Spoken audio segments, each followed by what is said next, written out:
Hi, everybody. I'm happy to have you with me today. I'm Elysabeth Alfano, CEO of VegTech Invest. I have today's podcast as a blend, if you will, of the industry-leading podcast Plant-Based Business Hour, which is a deep dive into food systems transformation, who, why, where, and when, and also Upside and Impact, Investing for Change, the New York Stock Exchange podcast that I host that is distributed on etfcentral.com. It isn't just an insider's game anymore. Many are interested in food systems transformation from an investing standpoint, from a sustainability standpoint, and just from a curiosity standpoint. Obviously, food, something we all love 3 times a day. It's not just us, we average, humble humans that love food. So does Jeff Bezos. You've probably heard the dropping news that the Bezos Earth Fund is investing $1 billion into food systems transformation. One of the very first grants of this $1 billion has been $30 million into North Carolina State University's Bezos Center for Sustainable Proteins. Why is Jeff Bezos interested in sustainability and sustainable proteins? Why is Jeff Bezos interested in North Carolina as the hub for such an endeavor in the United States? The best people to answer these questions and more would be my friend and pal, Bill Aimutis, and a new friend and pal, Rohan, let's hope I'm pronouncing this right, Shirwaiker? Yep, you got it. Rohan Shirwaiker. They are co-directors of the Bezos Center for Sustainable Proteins. Both of you, thank you for being here today. Glad to be here. I'm going to try to direct the questions to both of you, but Bill, I know you best, so it might be natural that I lean into you. But just please, big picture for everyone. Why is the Bezos Earth Center interested in food? They could invest in a range of things around sustainability. Why are they interested in food? I think Bezos looked at it that we have a challenge ahead of us in growing our food sustainably and manufacturing food on the long run sustainability. But we also recognize the fact that as the population starts approaching 10 billion people by the year 2050, we're going to need about 50 to 60% more food. And Mother Earth isn't going to be able to sustain itself if we continue along the path that we're on. So as you look at the mission of the Bezos food of the future objective, it is to increase our food security in a sustainable manner and prevent further climate change from occurring. Mm-hmm. And, I don't believe in silver bullets, but those are a lot of things with one sector. I mean, you just went through them really quickly, but they're all sort of life affirming or life imploding sectors. So could you repeat those 3, please? And if you could maybe even put them in order? Sure. I would say that the first of all is to be able to grow and produce food in a sustainable manner, which does less damage to our planet. In the long run, reducing or slowing down some of the climate changes that we're seeing. But then third of all, to make sure that we have a secure food supply for 10 billion people by the year 2050. Mm-hmm. Yeah. So, and that last one, really a point of national security as well. We see that we've brought, for my investors listening, we've brought semiconductors, battery production back to the United States, back to the Midwest, bringing these jobs back because we need that technology, not other countries. Food is going to be the same. This is what I think. And I think government officials are also hopping in on this as we look to see blended capital. What is blended capital? Well, you have government funds, you have philanthropic funds like the Bezos Center for Sustainable Proteins, then you have Wall Street capital and VC capital. So all these things coming together. The World Bank is estimating $300 billion to $500 billion is going to be invested in food tech for the next 10 years, each year for the next 10 to 15 years, because food tech really is climate tech. That's what Bill's saying here is you want to do less damage to the planet while you're growing more food. So that's really the equation. We must grow more food, more nutritiously, in a shorter amount of time, using fewer resources while causing less damage. So my question goes to Rohan. Okay, so now we know why Bezos is interested in food. Makes sense. Why North Carolina? I think of North Carolina, correct me if I'm wrong, as the largest pig farming state in the U.S. So I think North Carolina has been at the forefront of agricultural innovation for a long time. Yes. And this, what we are talking about through the Bezos Center, is just another new generation of innovations that we need to further strengthen our food system. NC State, if you look back, NC State as a university, we are hosting this center. We have a long line of expertise in food bioprocessing, in biomanufacturing, really strong ties with the local agricultural community. And so we have to leverage all of these ties that we have in the science and education and community outreach that we do. But the other big factor here is also the industry ecosystem in North Carolina. If you look at the sector, the food tech, the ag tech sector, specifically alternative protein companies, this domain is really growing here in the Research Triangle and North Carolina as a whole. So I think it was a obvious choice and a nice investment from the Bezos Earth Fund to invest in this center here in Raleigh, North Carolina. Yeah. And I just love this part of the country. So I can't wait to come visit the center. Of course, I've been to this part of the country before, but the center itself, I can't wait to come visit. Your comments make me think of a couple things. The Biden administration put out a bold goals on biotech and bio manufacturing. Again, I think with that stress of bringing these jobs back to the United States, if anybody wants to go through this and find it online, go to page 20. Where they talk about cultivated meat, precision fermentation, plant-based proteins, and sustainable proteins. We like to call them on this show diversified proteins or compatible proteins. Obviously, it's going to take all hands on deck to change the food supply system. So it's not necessarily a replacement, but just adding on as to what Bill said. You're going to need more food for more people. So it's a complementary, additive, additional protein until we figure out the right balance. So I think that's very interesting. It's sort of timely that Bezos is interested in the same thing that the Biden administration is. It's also wonderful to see this sense of community, agricultural community, working with university IP, working with funding, be it government or philanthropic or private capital, either VC or Wall Street. So that's a nice triangle. In addition to your research triangle, that triangle of community, university, IP, and funding. So Bill, I'll throw it back to you. How hard was it to get this grant?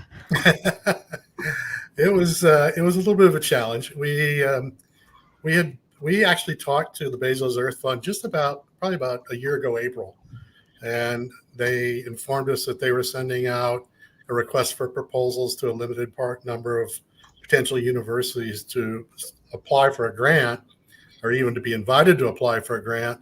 And we sent our pre-proposal in, and we were accepted right away. And then they narrowed it down to 14 universities around the world that were asked to submit proposals. It was a very concise proposal. We had 10 or 12 pages, I think, is what we had to really compress everything into.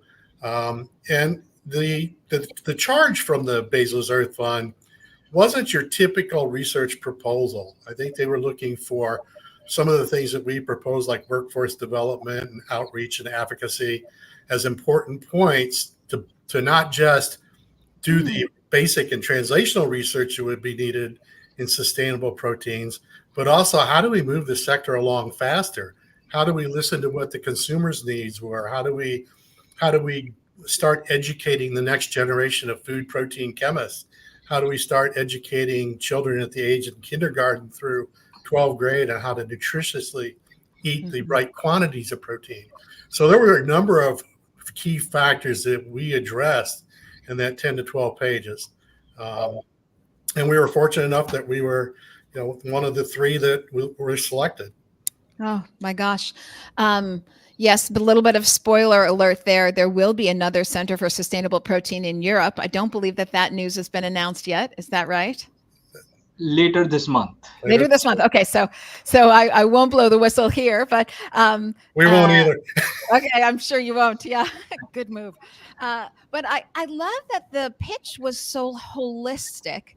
So there is an obsession in this country with protein. I don't know that I've ever seen a research study ever that shows a protein deficiency, while I can cite so many that show fiber deficiencies. and meat obviously having no fiber, and that being one of the main underscoring reasons for lifestyle diseases like diabetes and heart disease. So it's great to see that nutrition and education came into that proposal, and somehow I think I'm going to try. Now, you have to remember, folks, this podcast is a volunteer endeavor. So I am host, I am talent booker, and I'm also producer behind the scenes. I'm going to try to share my screen and give a 60-second video from Andy Jarvis, who is the director of the Bezos Earth Fund. So let's see if I can do that right now. I want you all to see, in Andy's words, why they decided to pick North Carolina University. So let me just go ahead and do this right here. Everybody, thank you for your patience. Let's get to the video. We're launching our first Bezos Center for Sustainable Protein here at North Carolina State University. We're incredibly excited by the ecosystem here in the Research Triangle. We have cutting-edge research capacity and universities together with an incredibly exciting ecosystem of industry partners and companies that are working at everything from food science through to biotechnology, biomanufacturing, and reimagining and rethinking what sustainable protein looks like in the 21st century. Many of the greatest breakthroughs in science happen when you marry two disciplines, and that's exactly what we're doing here in this center. We're bringing food science together with engineering and allowing innovation to happen. These centers are going to be incredibly impactful over the next 5 years, really sending a signal that we need innovation, and through R&D, we can solve some of the thorniest, difficult problems we're facing in the food system. Great. I wanted to get to that because I like how he sets me up perfectly here to talk about the thorniest problems. Now, we've already established that North Carolina having that incredible research triangle, so you're really well positioned to tackle some of these thorny problems. But I'll throw it to Rohan. What are they, and just what kind of scale are we talking about having to fix? Yeah, that's a great question. So with these alternative proteins, we've seen the emergence of these over the last few years. One of the challenge that remains is the scale-up manufacturing. Many of these technologies have been shown to work very well on a bench scale or really small scale. But if you're talking about feeding the masses, we really need technology that can scale up and, most importantly, achieve price parity, right? If you make products that are expensive and beyond the reach of our communities, it's really not serving their purpose. So really the center will start looking at research and development into technologies, enabling technologies that will help our industry partners and just, I think, the global community learn about how these proteins are made, figure out technology to make them at large scales, and also hopefully educate and inform our stakeholders, including policymakers, regulators, certainly our consumers. Yeah, I love this. So many things to unpack just in that. The Good Food Institute says it's price, taste, and convenience that matter most. I've really come to the conclusion that it's price, price, and price. So I love to see that you're focusing on price. You just can't ask a single mother of three in inflationary times to spend twice as much on a sustainable protein. That's insane. So, and no one will do it. And everyone thinks that there's been a slow up in the sector because there's something inherently wrong with it. And it's just dollars and cents. No one's going to spend more in inflationary times when your dollars go less far. It's pretty straightforward. You say that you're looking to scale these proteins. Help me understand. Do you feel that you're starting, and both you and Bill, please, do you feel that you're starting at ground level? No, you have a basic foundation of where you're going to go, right? There's quite a bit that's already been established in the R&D world. Either of you can take that.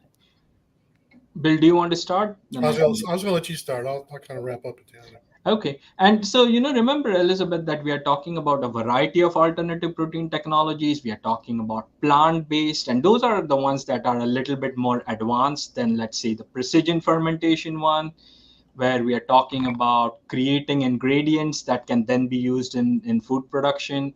The cultivated meat technologies, they are even more nascent. We are still learning about them. And so I think the challenges can vary a little bit based on which ones you're talking. The plant-based, I think there's certainly advances and addressing problems such as texture, right? How do you get that mouth feel that you get from animal protein with your plant protein? That's an example of a big challenge that we need to solve while achieving price parity. But on the other hand, with the cultivated meat, the nascent technologies, really a lot of those products currently use technologies that were developed for the medical world. And as you can imagine, the scales, the cost points, it's very different when you're talking about a medical product versus a food product. And so I think therein lies the challenges where while some things we can leverage some basic foundational science, for others, we will have to go back to the basics, do our groundwork, and establish new technologies that currently don't even exist. Bill? Yeah, I'll just add a little bit more on to where I think Rohan started to go, even in the plant-based area, where we've really been at this almost a decade now. And certainly we have not met consumers' expectations, not just on price, but even on the flavor and texture of these products. And I think a lot of the, not to be condescending to a lot of the existing companies that have been out there, they've been in such a hurry at times to get products out into the market to compete that they weren't taking the time to listen to what the consumers were telling them. I mean, I think Beyond Burger now is on its fifth or sixth generation of formulation, and maybe now we're finally starting to say, okay, here's what we're hearing from the consumers, and we need to address what they're asking for. I do think that a lot of the products that we will see for the next, let's say maybe even the next decade, will be formulated with plant-based proteins and then be supplemented with proteins coming from precision fermentation and self-cultivation. So we really kind of need to take a step back and get it right with the plant-based products to begin with.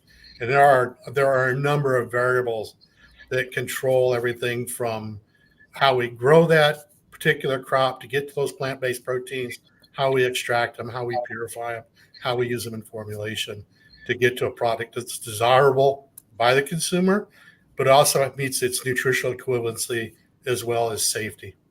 Mm-hmm.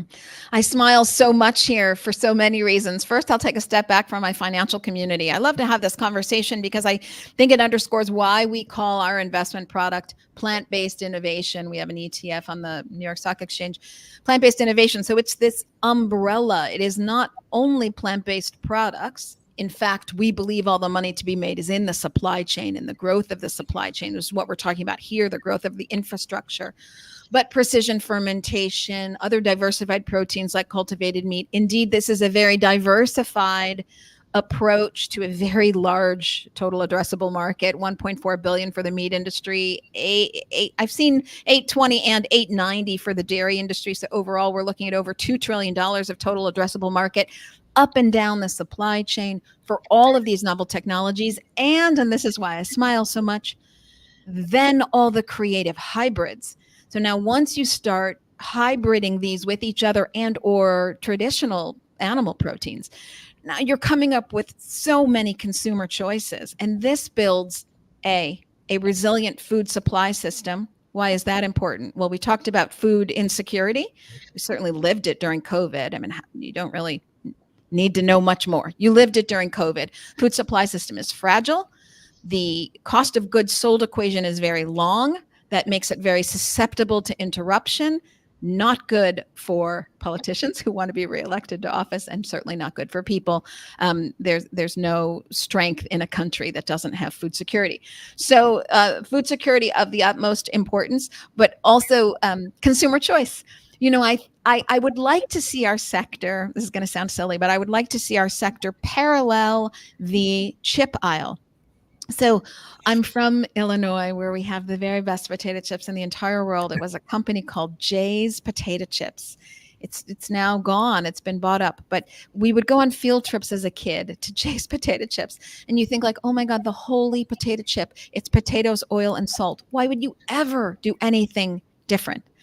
And yet now we have chips that are salted, not salted, gluten-free, sun chips, beet chips, pita chips, baked, fried in a can. They're yellow, they're blue, they're triangles, they're squares, they're sun chips, they're in a bag. You have so many choices in the chip aisle, you can't believe it. And it makes that sector resilient and gives consumers choices, which I think they want. What kind of time frame are we looking at to really execute on all of this, Bill? Yeah, I think this is a long play. I think that we'll make some advances in the first couple of years on certainly some of the big questions that we're facing, but I think we're really looking at this as a longer play. Our grant is a really good opportunity to give us a good jump start over the next 5 years to begin laying the groundwork for further funding in this area, or for further knowledge to be built upon the findings that we'll end up publishing or sharing with the industry. So I think as we look towards the year 2040, 2050, I think that's what we have to realize. That's why I'm calling it a longer play. I mentioned during our talk last Friday on the 31st that I'm doing this for my granddaughter.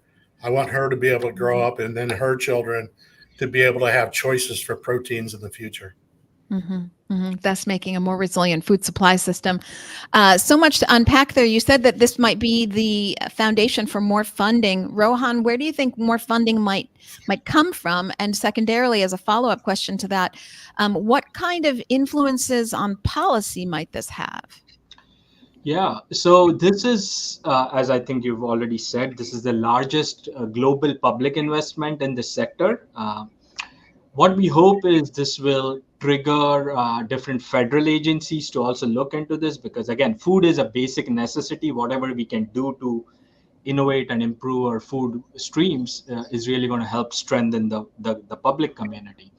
And so we will look to federal agencies to start supporting this more. Certainly more industry, more philanthropic sources as well.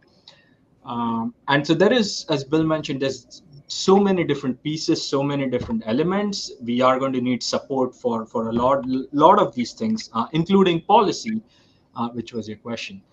Some of these products are so new, so naturally we don't have policies in place, but hopefully through the research that we will do, we will communicate the research to the policymakers, to the regulators, try to work closely with them, identify the key questions that matter when it comes to policy making, regulations, and hopefully this two-way dialogue, a continued dialogue, will help streamline the process as it is being developed. I could add, maybe, from my perspective, maybe the panacea also here is not just what future funding that we can get for the Bezos Center, but also I hope that we're generating enough interest that we can attract funding for the companies we're working with, ultimately from the likes of bankers even. I think if we look at the financial models that we've been utilizing with relying on venture capital, and certainly the venture capital world has been a significant provider of seed funding into these companies that are existing today in this sector. But I think in the future, as we start looking at the scale up and even the intermediate scale, where we have to build brick and mortar and stainless steel, which venture capital firms don't really like to do, it's going to have to be the bankers of the world that create new financial models, bases what kind of information we're generating to give them some assurance that their investment is protected. Yes, I love this. I'm pulling up something right now. Just to everyone who's watching this, this is live. We're not scripted at all, but I have this information in my head, so I'm going to go ahead and present my screen again. There's a recent study that came from Friends of the Earth and an organization called Profundo. Bill, do you know this study? I just saw it about a week before we had our opening ceremony. So. Yeah, pretty shocking. So I'll scroll here. Hopefully you can see it on your screen. Can you? You can. So let me get to the right page here. So three of the top three banks, so Citibank, Chase, and Bank of America, they fund about to the tune of about $74 billion in financing to meat and dairy companies. And this represents a tiny, if you can see your screen here, tiny 0.25% of their portfolio, but it puts out 11% of their carbon emissions. And one might say, well, gosh, you could have immediate savings on your balance sheet and look really good if you got rid of that 11% of your carbon emissions. And if you did that, you wouldn't impact your portfolio at all because it's so tiny. I think these statistics push banks to want to fund, which is why I follow this up from what Bill said. I think there's a Mexican Development Bank has reached out to me and asked me to put them in touch with funding opportunities in financing, debt financing, other joint venture financing, things like this. So I think banks are getting the message. They too have a carbon footprint to worry about. They too are responsible for funding the right kind of players, and they too are responsible for the future. So I think this is going to take on a snowball effect. What I mean by that is many players coming together kind of at the same time, and that growth could happen quickly. Now, Bill, I know you said it's a long-term play, and I agree with those numbers of 2040, but there's some velocity in there. So it's not starting at 2040, it's starting now. And what kind of velocity do you think we'll see? Well, that's probably $1 billion question, literally, right? Or maybe $1 trillion question if we really want to look at it. I believe that once we get some of the world inflation under control and some other geopolitical issues that are sitting out there rectified and get those under control, we'll see the velocity in this area start accelerating again, similar to what we saw during COVID. During COVID, even with plant-based foods, we saw about a 22% spike in people consuming these types of products because they were at a point where they were willing to try things. They were looking for healthier alternatives. They weren't as concerned about the climate and the environment, I believe, at that point as they maybe are now. I think we've become a little bit more social conscious about climate change or climate regulation, whatever we want to call it. But certainly we have become much more concerned about the planet. And because of that, and because of the fact that people are seeing the effects of geopolitical unrest and what it did to food costs the last 2-3 years, I just think the whole food sector is right on the verge of exploding and moving fast forward. And I do think it's probably really all the categories. It's not going to be just the sustainable protein area. Yeah, I do think it's going to be all the categories. I mean, that's interesting. This podcast on sustainability for the New York Stock Exchange, I'm being an expert in food systems transformation, talk about that a lot. But my guests are talking about solar and energy and transportation. And I think those are all going to, once we pass the election, I think those are all going to be on the upswing. If you will permit me, everyone, I'm going to try again to share a screen. I just want to quickly see. I want to quickly see if I can find, there's a slide from Synthesis Capital. This might not be the right deck. There's a slide from Synthesis Capital that shows how here's a nice slide from the Boston Consulting Group, anyone who doesn't know it. This is saying if you invest in alternative proteins or other green technologies like building materials, transportation, energy, you see that plant-based alternative diversified proteins are 3 times to 40 times more impactful at reducing greenhouse gas emissions than the other green technologies. The reason for this is it costs a lot less. Therefore, your impact can happen faster. Therefore, you get these kind of numbers. We're going to find out why it costs a lot less when we talk to Rohan and Bill about here we go. Knew I'd find it somewhere, about their partners. But before we talk about their partners, let me share this screen. You can see for anybody looking that, there we go. This comes from Synthesis Capital. What they did is they polled Jefferies and Credit Suisse and UBS and other banks, and they said, okay, when do you think we're going to see food systems transformation? So all of these investment houses already looking at food systems transformation, and they all said it's going to start around 2025. The rationale for that, I believe, is in 2025, everyone has to put their 5-year plan together to meet their 2030 sustainability goals. and no one's done anything. So they're going to have to put food in there because it's the fastest, cheapest lever. So you see things starting to grow at 2025, ramping up 28, 30. You're kind of at a tipping point like by 2032, 35. And, to Bill's point, it's sort of done by 2040. Okay, let's see how I can now stop sharing this. Okay. I'm not sure now, to tell you the truth. Okay, I'll go back to here. Here we go. Yeah. So, okay, quick question. Some of this technology exists, and it exists in the healthcare system. Obviously, that's a different price point. Are those some of the partners that you'll be working with? Are they willing to work with you? Is the meat industry willing to work with you? Who are the partners of which you speak? Go ahead. I can start. As we were writing our proposal, we went to, I would say, the traditional companies that would be involved in this sector. So the equipment suppliers like GIA, SPX, Alfa Laval, Netsch, Bueller. We talked to ingredient suppliers like Cargill and BioBrew, Givaudan, Novonesis. The traditional protein companies like InnovaPro, BioBrew, Ardent Mills, Ingredion, Purus, etc.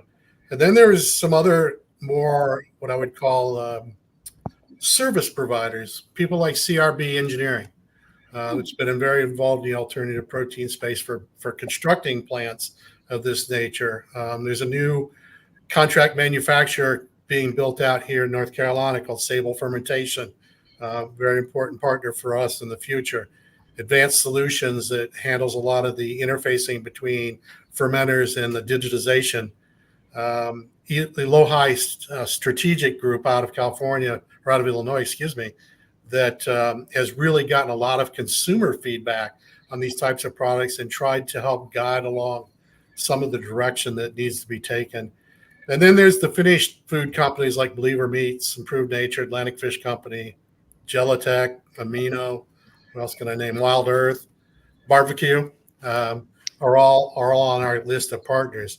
The meat industry to this point has been, I think the meat industry has not been negative towards alternative proteins or sustainable proteins. We do have some challenges trying to educate our farmers and producers across the country. Of course, they see this as a diminishing return on their livelihoods, but we've said that there is a place for choice looking to the future, but there's also going to be a need when we need over 1 trillion pounds of protein by the year 2040. And it's probably more like closer to 2 trillion if we include egg and dairy in that mix. It isn't going to be met just by sustainable proteins as we're talking about today. It's going to be a pretty good palette of nitrogenous sources that are going to be available. And that's probably going to include insects, algae, and some other things that are still really early in their development yet. Mm-hmm. So it's very much a yes and. Yes, play. and. Yes, absolutely. Yeah. And the partners that you're working with now, some of them are truly infrastructure sort of partners helping you build a better boat, if you will. But some of them, like the healthcare sector, or maybe even the brewing sector, the largest fermenter in the world is AB InBev, and they have some energy focused on diversified proteins because they can brew them. They've got the tanks, they've got the technology, they know how to brew protein like they brew beer. So some partners are already inherently invested, if you will. Are they sort of excited to join the conversation, or are you having to pull them into the conversation? I'm not talking about the people that you pay, like your infrastructure plays, but your partners may be in IP. Yeah, BioBrew is one of the companies I mentioned, which is Evergrain, which is AB InBev, right? Yeah. So that chain of companies with the conglomerates all there. The biomedical industry really buys a lot of their same equipment from the people we're talking to. It's just a matter of grade and little bells and whistles that the pharma area has to have that we don't necessarily need in food manufacturing.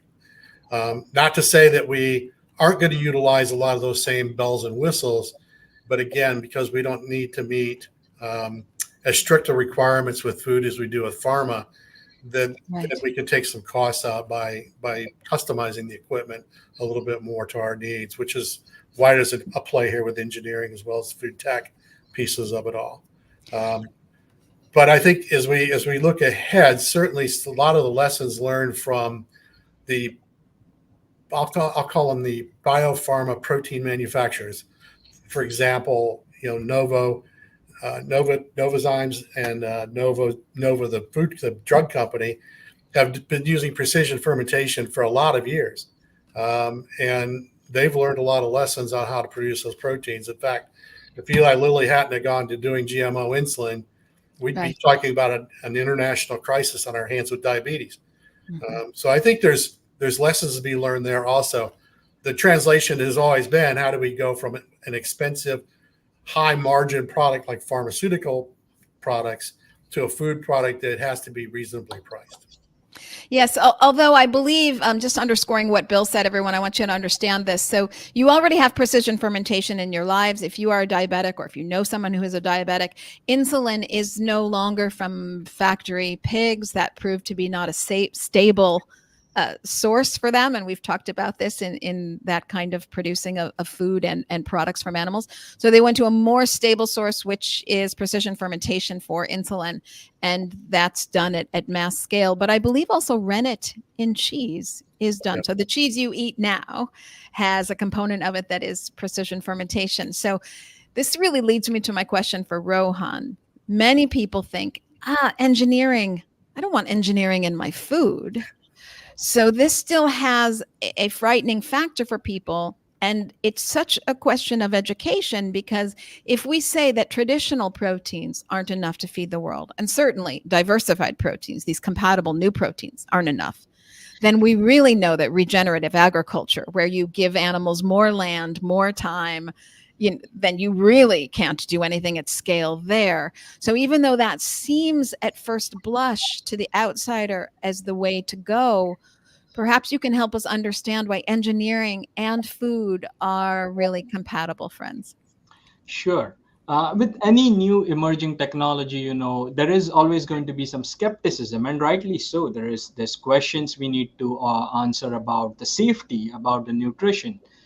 And truth be told, these are a lot of the open questions that our center will investigate. We truly do not understand all the safety related aspects, all the nutrition related aspects of these emerging foods. So hopefully through our work, we will be, and again, through the work that combines engineering and food science, we will be able to start answering those questions. And the way I look at it, Elizabeth, a lot of the problems that we have today in all emerging domains, they are not discipline specific, right? When it comes to a problem, you really need to pull knowledge from different areas together, and the outcomes are greater than the sum of parts in that sense. So I think when we talk about engineering new processes, looking at quality aspects, the nutrition aspects, some of the tools that are needed for this, even you mentioned supply chain. Supply chain is a big part of industrial engineering that I'm involved with.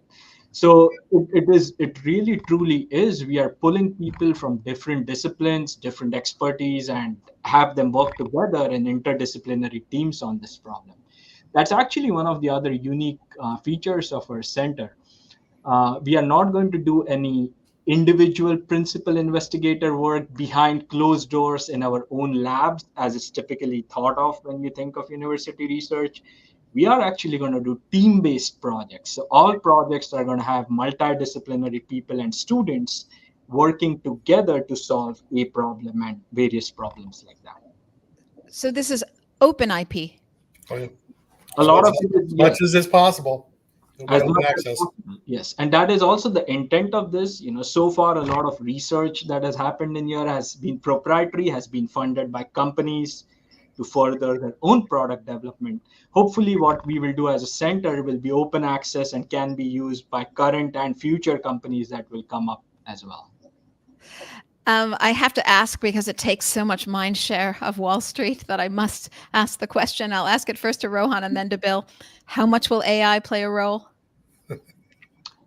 Yes, it will play a role is all I can say. And that's actually a part of a research portfolio. You talked about the time scale. You asked a question about time scale, Elizabeth, and sometimes the AI using machine learning and AI early in the product development, knowledge development phase, it can save you months of efforts and significant dollar amounts. You can get to some of the solutions or potential solutions sooner, faster, cheaper than you could using typical traditional experimental approaches. So yes, we do plan to use machine learning and AI tools as a part of our research portfolio. Bill, anything to add on that? Yeah, Science and I food? think AI will certainly play a role in the work we're doing. And I think we're utilizing AI from its intended purpose when it was originally developed. I think there's been so much static in the air, really from the press and from other people about, well, this is going to displace millions of people from their jobs, or everything's going to be done by AI. The information that AI uses is still only as good as what we feed it. It's the old saying, garbage in, garbage out.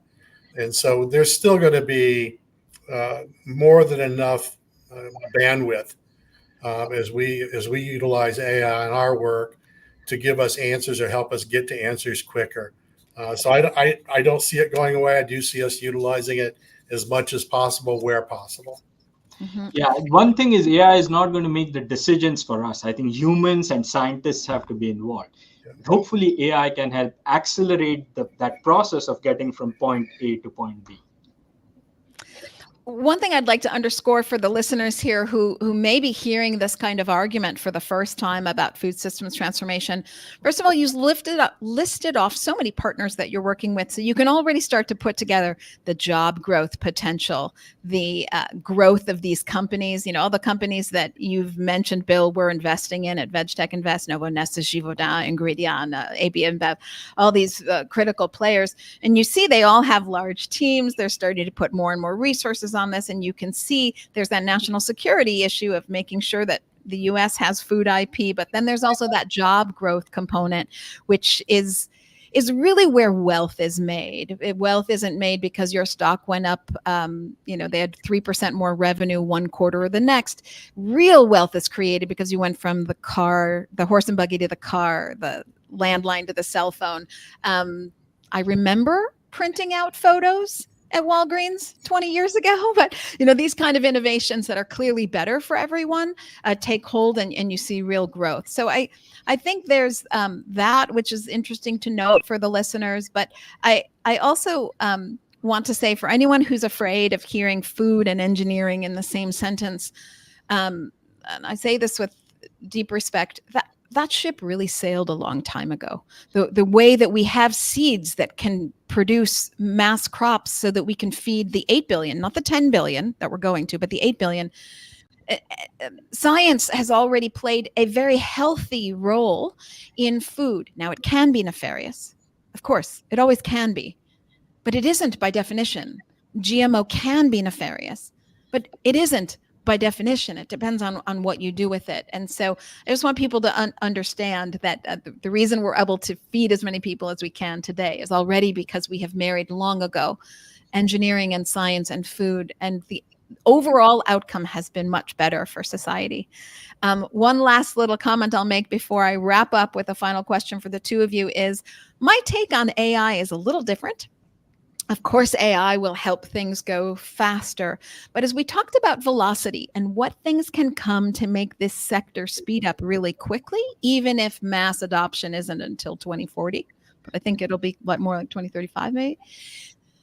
You have the cultural aspect happening at the same time. So you have this need for food, and you have a political need as well as a human need, and you have a sustainable planet need. But AI brings transparency in the supply chain, so people can see, how is their food made? And I think ag-gag laws, for anyone who knows what these are laws where you're not allowed to take any pictures or videos in animal factories. I think that's hard to execute that law in an AI world. And I think as the consumer becomes more and more educated through AI of their food chain, it's just one more nudge, just like banking needing to better their sustainability footprint and therefore doing more lending to the sector, which has a good sustainability footprint. That nudges. I think AI will nudge. Transparency. You have all these external nudges beyond the major three that we talked about at the very beginning: food insecurity and food capacity and sustainability. So AI might be a nudge towards a shorter supply chain, maybe without the animal. Okay, as we wrap up here, of course, I would be remiss if I didn't ask you, first starting with Rohan, but finally ending with Bill, what kind of predictions do you have for the future for this sector? So I'm an optimist, and I'm very hopeful, and this sector better grow. Again, food is a basic human necessity, right? And the problems are going to be real if we are not going to innovate and invest in these.